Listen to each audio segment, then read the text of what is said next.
Boche gold and diamonds. Buy now, pay later. Ottapalam പഴയ ലക്കിടിയിൽ biogas പ്ലാന്റിൽ വീണ പശുക്കുട്ടിയെ അഗ്നിരക്ഷാസേനയെത്തി സാഹസികമായി രക്ഷിച്ചു. പഴയ ലക്കിടി തോട്ടത്തിൽ രാമദാസന്റെ വീട്ടിലെ ബയോഗ്യാസ് പ്ലാന്റിലാണ് പശുക്കുട്ടി വീണത്. വൈകിട്ട് 7 മണിയോടെയായിരുന്നു സംഭവം.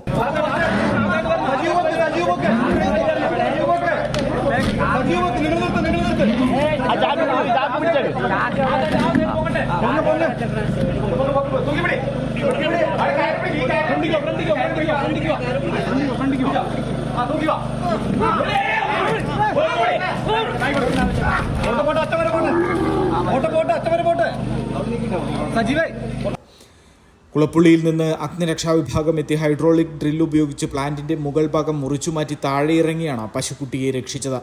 സാഹസികമായ രക്ഷാപ്രവർത്തനത്തിന് senior fire and rescue officer Krishnadas, CM Sivaprasad, VP Krishnaprasad തുടങ്ങിയവർ നേതൃത്വം നൽകി. Time kids preschool, Mannanur road, Vaniyamkulam. Dot view news. കാഴ്ചകളാണ് ലോകം, കണ്ടു തുടങ്ങുക.